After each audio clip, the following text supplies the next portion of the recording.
So, you're new to lawn care and don't know where to start. Well, first of all, let me say congratulations. Welcome to the lawn care community. We're so glad to have you. You know, being a DIYer in lawn care is so rewarding and so satisfying, but it's also overwhelming. You know, there's a lot of different aspects to lawn care. So I want to spend some time today talking to you about what you need to know and what you need to be focused on as a beginner in the lawn. So make sure you hit that subscribe button, give the video a like, and then feel free to share this. So with that being said, let's get into the video.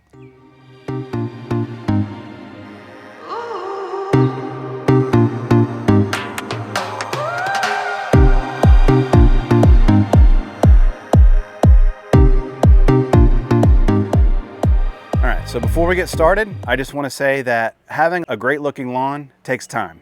You know, Rome was not built in one day.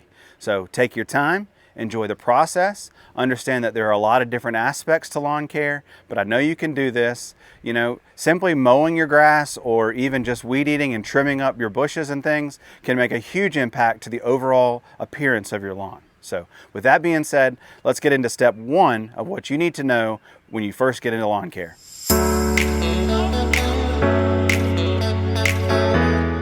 So the first thing you got to do is identify your grass type. Basically, there are two types of grass. There are warm season grasses and there are cool season grasses.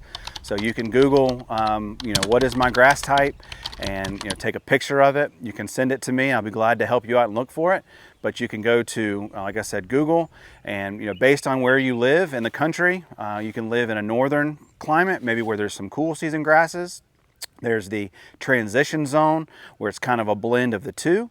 And then you have warm season grasses as well. So, but the very first thing that you need to do is make sure you identify your grass type, because that's going to set up everything that we do in the lawn. It's going to determine your lawn calendar, how to water, how to take care of it, the correct mowing height, and so on and so forth. So step number one is you have to identify your grass type. Step two is you got to measure your lawn. And there's a couple different ways you can do that. The one that I recommend is the old school way. Get out a tape measure. Remember back to 5th grade math when you measured the area of a rectangle and its length times width. So go out into your yard, measure the length and the width. And I know it's not going to be a perfect square, but do the best you can. The other way to do it is there are websites that you can go to, put in your address, and then you could point and click and drag, and it'll tell you the average square footage of your lawn. But the reason why you need to know the square footage of your lawn is because that's going to determine your application rate. Whenever we're applying things to the lawn, most lawn plans or most bags of fertilizer, they tell you to apply how many pounds per 1,000, because everything that we do in the lawn is based on 1,000 square feet. And so the only way that you're going to know how big your lawn is if you measure it. So step two is you have to measure your lawn. So step three is kind of controversial, but one that I believe is necessary, and that is a soil test.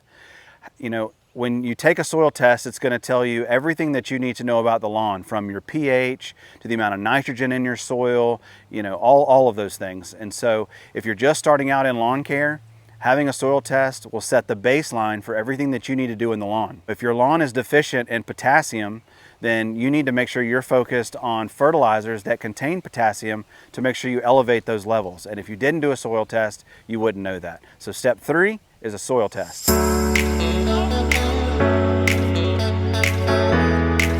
So what do I want you to be focused on? I really want you to focus on your cultural practices, okay? Your mowing, your watering, and your fertilizing, okay? We'll go into a little bit more detail of those in just a second. But, let's start with blocking and tackling before we're trying to run a wide receiver screen. Or if we were a race car driver, don't worry about your lap times until you figure out how to push in the clutch and shift the gears. Cultural practices. This is something that most homeowners are not getting correct. I don't want you to worry about the weeds. I know that they're unsightly. I know you want to get rid of them, but let's treat the cause of the problem rather than just treating the symptoms. Once we take care of the cause, the symptoms will eventually go away, right? You have a headache and you don't know why you have a headache. Well, it's probably because maybe you're dehydrated. So rather than just taking something to cure your headache, why not drink some water and you won't have a headache problem anymore? And so that's essentially what we're doing with the cultural practices. And the first cultural practice is watering. So let's get into watering.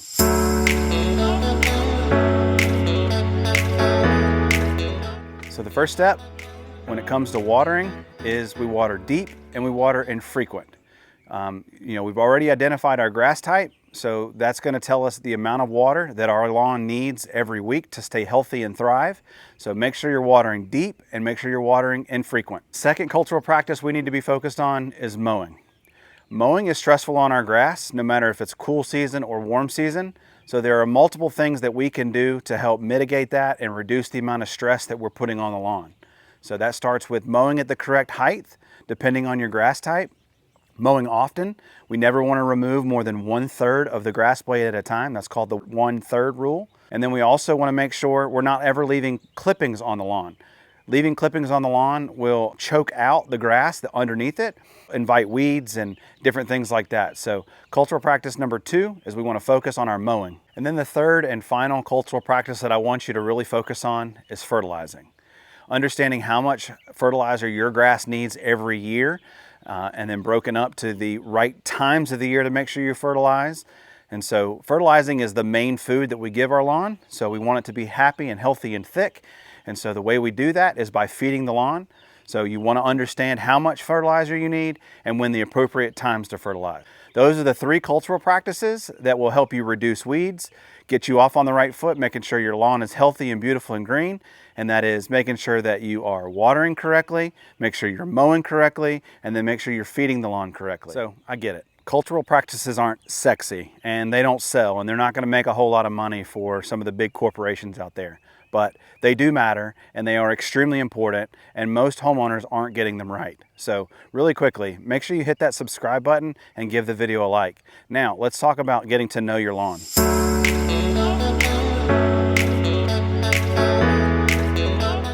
Spend some time in your lawn, get to know it.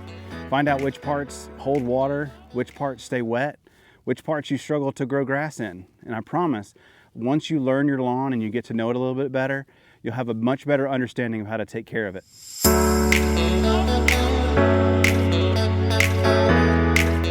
So one of the biggest reasons why beginners get out of lawn care is because they don't have the right equipment properly sized for the lawn that they're taking care of. Take my lawn, for example. 20,000 square feet, turf type tall fescue lawn that I like to mow between 4 and 4.5 inches. Could you imagine if I was trying to do this with a push mower that's not even self-propelled? So what I'm telling you is investing in the right equipment properly sized for your lawn will help you enjoy the process and make taking care of your lawn so much more pleasurable. Now, I'm not telling you to go out and spend $20,000 on a new mower or to go get the latest and greatest backpack sprayer. But what I am telling you is that having the right equipment properly sized for your lawn will make the process of taking care of your lawn so much more enjoyable.